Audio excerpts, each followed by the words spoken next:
Hey guys, welcome back to ArtosisCasts. This is game 2 of 2 between Shine and Flash. It's on Pantheon here once again, and the spawns are actually reversed, which does make a gigantic difference. Flash at the bottom left this time and Shine at the top left, and that has to do with where the natural is in relation to the Zerg player. And I'll talk about that as they kind of expand, and you can see it a little bit more clearly on the map. But yeah, definitely an important thing that I wanted to immediately point out here about how the game is going to be a bit different. Thanks, guys, for tuning into ArtosisCasts. Hope that you are enjoying the content. I'm very excited that CNSL will be starting soon. Of course, we have ASL going on as well. CNSL, kind of the little sister tournament to that. A great future. A great deal of great games going to be casted and played. And, of course, a few bad games mixed in there as well. No matter what tournament you are, you're going to have a few poor games. You're going to have a few poor games on the channel. Occasionally, I see people upset when a game is released that is not that good. Most of the games that get released on the channel are good, but I'm not actually ever watching before I do it, right? So I don't know. And when I cast one, I think I've thrown away one cast or two casts total. One was because I accidentally recast a game I had cast like a month before or something. And I think there might have been one that I threw away where it was just like a garbage 4-pool or something, and it was just complete garbage.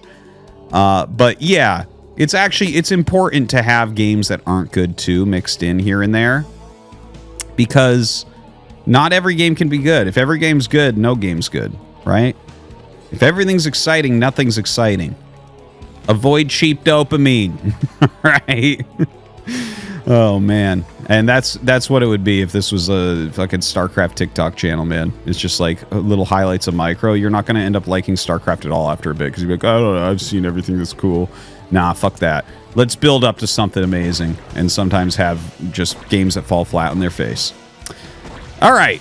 So, Shine comes down and scouts very quickly, sees the wall from Flash. Obviously, it is not a tight wall on this map because this map has this little type of area. But this area is all tight, and he just needs to kind of block right there. Now I can talk about positionally how this looks. In the last game, if you saw it, Flash was up here, right? So Shine, whose bases are here, can rally his mutas up this way, right? Up this way, up this way, up this way, up this way. You have all this dead airspace, and you just pop right down. So no vision to hitting an SCV is that far, right? So you're taking less turret hits. There's less reaction time from Terran as well. So very easy to rally them directly. And if you need to get home to fight, you simply fly them straight down in an almost perfectly straight line to where they need to go to defend. Okay. Now let's look at these positions. Here's the mineral patches. Okay. So yeah, you still have this open airspace, but it's suddenly a lot further for Shine's units to go to, right? You have to go way out here and down here. Also, you have to cross over an area that could have Marines and medics in it, right? These whole areas could have Marines and medics in it. So you actually have to pay more attention. You have to go a further distance. You can't just rally your mutas here straight. Whereas here, you can actually rally your mutas straight. It's not like Terran's going to run right there and catch a rally of 2 mutas. You'd be so far out of position that you just deal infinite damage to him, right? That would be worthless. So yeah, a huge difference positionally as to how this game is likely to look. And in fact, same builds, right? Same builds. 2-hatch Spire. We'll see if he throws the 3rd hatch up in the main. And playing that against a very fast engineering bay. Oh, there we go. Okay, he was like 20 seconds late, 30 seconds late on that. Huh. A little bit uncommon for Flash. Maybe he was microing his SCV while I was discussing the differences in these spawn positions, but either way, it probably won't be that impactful. So yeah, we'll see. You know, the funny thing is, even with that last game, right? Like, Shine got the advantage with mutas, but Flash still ended up winning. So you look at things like these spawn positions, and it doesn't necessarily seal your fate. Obviously, Brood War is a great game with much play in all areas. So, right now, Flash is kind of choking up his choke here with the Marines. The third base I've been kind of clicking over to show you. Shine has taken a third base rather than a third hatch in the main base. So a very different type of scenario going on. Shine playing for a much longer game here, a much bigger economy. Flash going up to his 4 barracks. He's getting his comsats here. And we can see the comsats are much, much faster. Right? Do you remember, if you saw the last game, 35 SCVs is where he started making missile turrets. Now you see missile turrets starting at 32. This makes a difference. Believe it or not. It actually makes a difference. You actually feel it, in fact. If you play a lot of StarCraft, you will 100% feel the difference if you play a decent amount. Like, I mean, if you barely ever play, maybe you don't feel it. But, like, if you play regular, you will feel the difference between starting your turrets at 33 or 32 and 35 SCVs. Like, everything just fits together better with more SCVs. So, plenty of turrets going up. That +1 still on the way. Range on the way. Plenty of mutas being made. You can see, you know, kind of checking out this middle area. I'm going to zoom out a little bit to show this. And Shine is just looking to see what he can get done. Honestly, not much right now. Okay, yeah, gets a couple Marines, not bad. Hits on that medic, but yeah, not even close there. Very, very damaged Mutalisk. Definitely wants to be careful about that moving forward.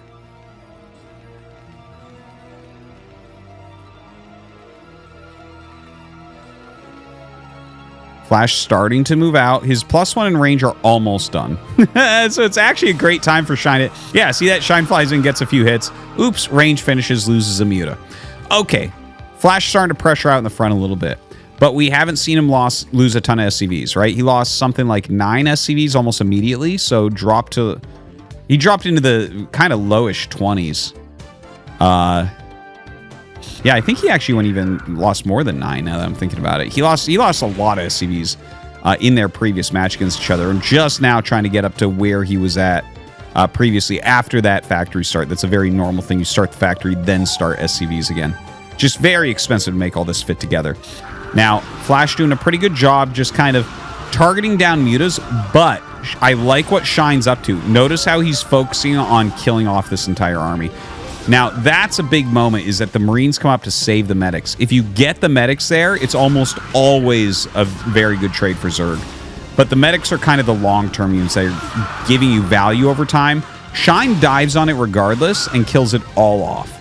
So, the thing is, okay, a fair amount of mutas died.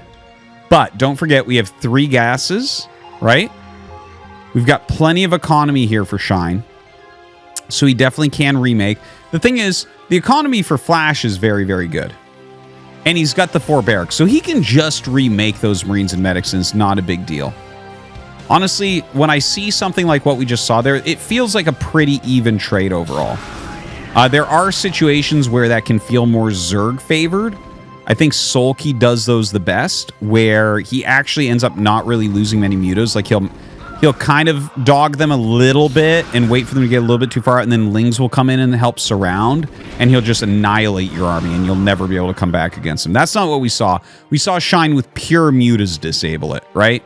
So he hadn't really spent money on anything else.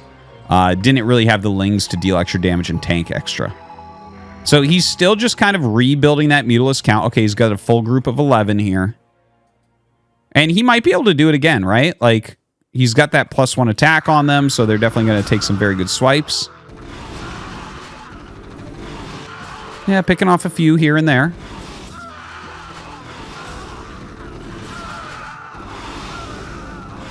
And he actually will go ahead and use only Muta once again to trade for the army.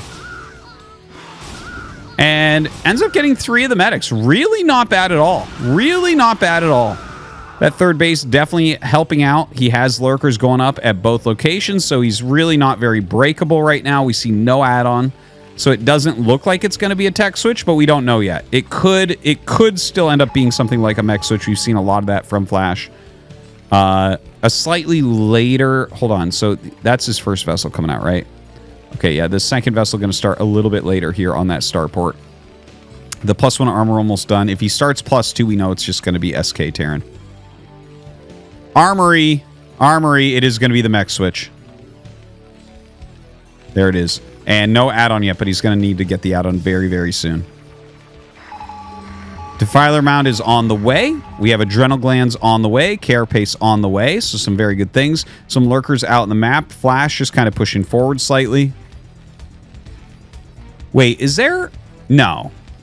Is there any chance that he uses armory for plus ship weapons? No. No, because Muta's got +1 attack, so you know they're not going to get +1 armor. So even if he was going to go BC, he wouldn't need the +1 attack. That's the only time you need +1 air attack is... Well, I mean, you can get it with Valkyries, but it's kind of like slow for those builds. But it helps you to one-shot Scourge as with BCs if they get +1 carapace. Anyways, the add-on starts. So yeah, we're definitely going to see that mech switch attempt here from Flash that he's been liking so much. He really hasn't been playing full games with SK Terran. He opens with it quite often because mech switches are generally a bit stronger and harder to detect than regular mech. It's the reason for that, guys, is that it's very hard to go queens against a mech switch. It's very easy to go queens against mech because mech needs a critical mass to do anything. All right, so Mine's on the way. Starts producing his vultures. Did lose one vessel there. Starting to move out. He's going to want to cover up those lurkers. That's interesting. He split them. There's no fire bats in here. Not entirely sure why. Okay, so Flash coming up towards that top right. Still, Shine doing a pretty good job of reducing some of these Marines and Medics. That third command center is up, though, and Shine did, in fact, see those SCVs running over, so something he's going to want to keep track of. Generally, when you do mech, you do want to have 4 bases. We'll see if that's something he's able to accomplish. Oops. I don't know how I clicked there.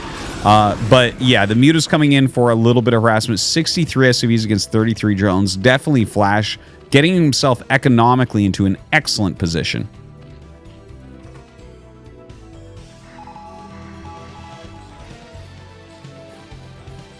So dropship coming up, or a couple dropships rather.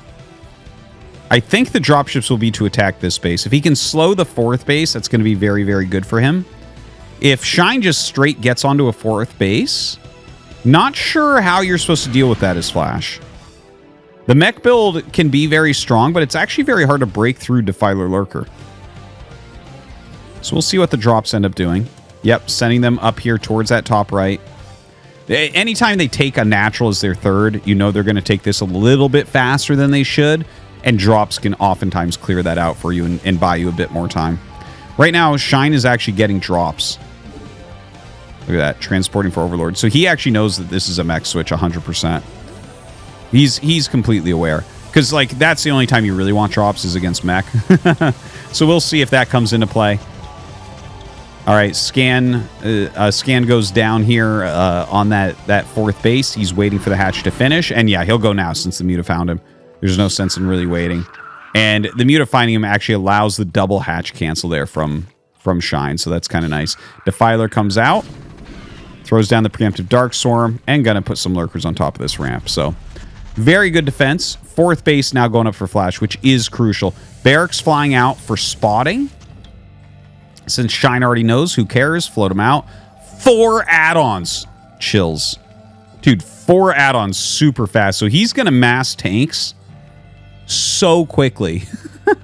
Like, 4 add-ons. You rarely see 4 add-ons against Protoss. You'll see 4 add-ons late game against Terran. And you rarely see it against Zerg. But he's going to have 4 gases, right? And as long as you have your upgrades going, you can definitely produce 4 add-on tanks off 3 geysers. Now, looks like Shine wants to clear this area. Going to go ahead and throw down a Dark Storm. The thing is, Flash can be really annoying in here. It's hard to actually secure kills with an army like this, because the Marine Medic can gun down the Zerglings, and then the Lurkers have to unburrow and reburrow. So, like, as long as you're on top of things, you can kind of keep your army alive for a long time. Now, look at the mini-map. Look at how orange. Okay, I'm going to zoom way out. Mines. Mines. Mines. Buildings floating around for vision. Look at this. He's loading up 2 dropships with vultures. Holy crap. Is he actually going to do that? The madman. He's got some Marines down here. These Marines should actually be there. I bet you he tried to click there and it didn't quite work. Oh, God. He's going to get there just in time. Really excellent. Really excellent to block that. You're just trying to cut up the map a little bit like this so that your opponent can't just run Lings to counter around everywhere. Now, here comes this 8 vulture drop. Drops 1 vulture here, 3 vultures here. And in fact, turns that around. Lings and a lurker trying to chase down this dropship that has extra vultures in it. But really just using the vultures for any sort of damage here would be amazing. Keeping that drone count a little bit lower. Like, the vultures don't really scale all that well. Like, they're useful. They're not terrible. But to trade 8 to kill off some workers and slow your opponent down, I think is fantastic. Now, the few remaining Marines and medics with some tanks and vessels over here on this side. Oh. Oh, wow. Look at this positional play. God, I want the game to just pause here so I can talk about this a little bit more deeply. But look at this positional play. Some mines, some siege tanks, the floating buildings trying to scout everything. I mean, obviously, you know, he's moving very fast right now. Almost 300 actions per minute doing all of this, spreading everything out. You have to watch for drops. And the 4 overlords coming down with the barracks seeing it, Flash sees this. So he's going to start sieging up in his main base. He's going to send his vessels over to try to catch it. Probably Shine should make some Scourge to kill off these vessels. There's very little anti-air left. And you can see this here stopping those Zergling counterattacks that he's looking out for. He just doesn't want any cheap damage happening to himself. If you're going to deal damage to Flash, you have to actually invest. And it looks like between the amount of tanks he had in here plus irradiates, easily clears this. It's like 1 Ling left in here under Darkstorm. But yeah, it does walk into siege tank fire, so ends up dying. Some Zerglings being sent across the map. Yeah, the Defiler coming down here as well. Would love to see a Plague right there, honestly. Okay, not too bad at Darkstorm. There you go. You got to pick off these vessels. The vessels are actually so useful right now, and the anti-air is really pathetic from Flash. So some of these Lings actually getting in underneath the Darkstorms. By the way, Flash still mining here, tons of SCVs, 81 SCVs right now, took an additional base as well. But he is kind of stuck back in his base a little bit. Now, the vultures are slowing things down. The mines are slowing things down. The few remaining Marines, sorry, tripping over my words there, you know, still buying him a little bit of time as well.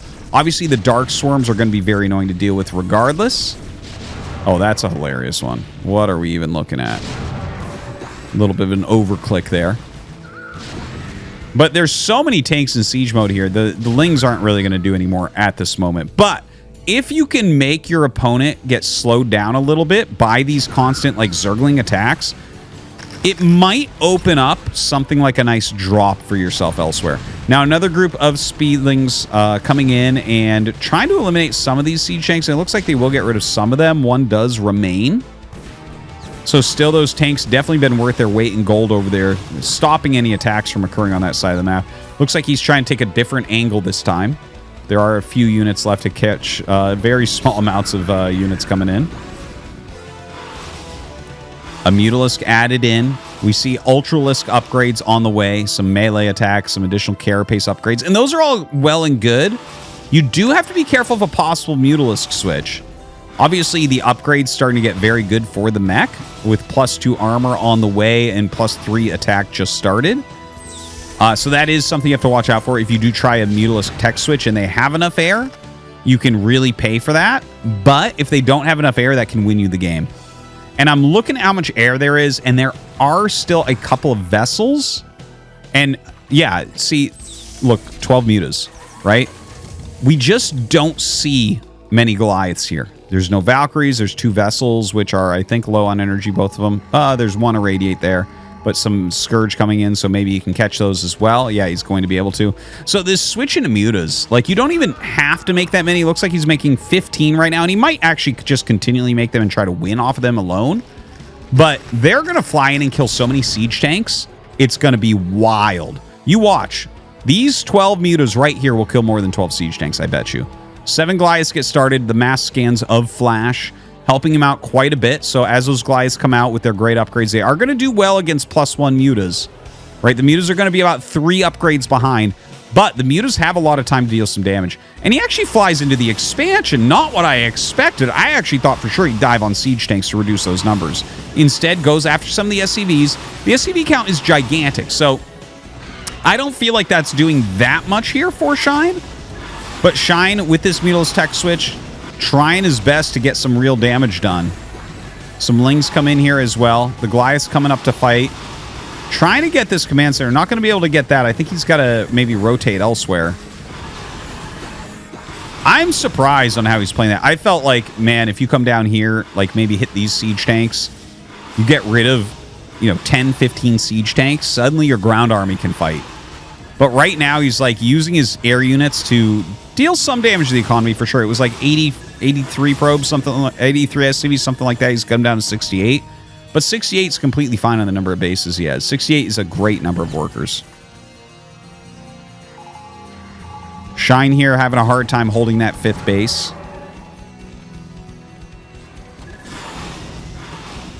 Muta's flying out.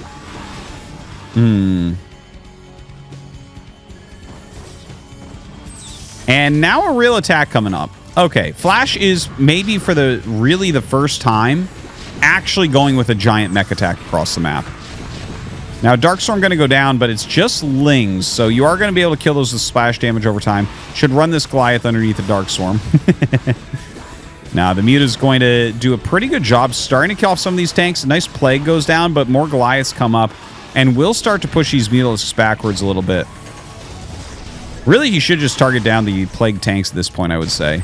Oh, okay. A Lurker under the Darkstorm will do plenty good here. Yeah, brings the Mutas back in to get those confirmed kills. A ton of Ultras suddenly coming out. Shine putting up quite the fight here. In the meantime, we do have another Vulture drop that hits this natural. It will get cleaned up. But in the meantime, the Ultras actually look like they should be able to clean up most of this mech over here. Oh, no Dark Swarm. So the Vulture's actually trading very, very well.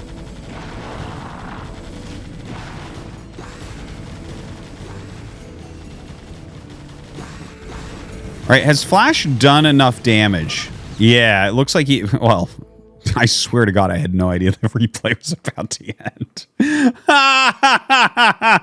I was kind of looking at... I'm like, okay, this is a little bit grim. The Ultras, like, they did their best, but we don't have a lot going on. That 5th base hasn't been held. Kind of a funny ending. But yeah, the mech switch from Flash looking very, very strong. I think that the key move that we actually saw in this game was those 4 tanks here. Really. If Lings had been able to come down from that side and start harassing the space, I have seen mech lose so many times to that. Obviously he didn't have this much defense back then. But yeah, if the Lings start flooding into multiple locations, if mech has to run around and clean a lot of things up, it gets in a lot of trouble because it's slow. To set up 4 siege tanks here, it bought him like 5-6 minutes at least of nothing happening on the right-hand side of the map. And so he could really focus on the left-hand side where he's getting dropped and masslings were coming in as well. Fantastically played, obviously. I think really played well by both sides. I do think that the comeback potential of the Mutas was there, but hitting a base didn't make sense to me. Your opponent's on 5 bases. Are you going to remove 1 of 5 bases? He literally doesn't care. Literally does not care. If you kill siege tanks, though, that sets the clock for an attack like the one that hit up here way back. So in my opinion, that's what Shine should have done. He's a great player, though, so I'm sure he had good reasons for what he was trying to do there. All right, guys, I hope you enjoyed this Flash mech switch against Shine. I certainly did. Thanks for watching, and I'll see you next time.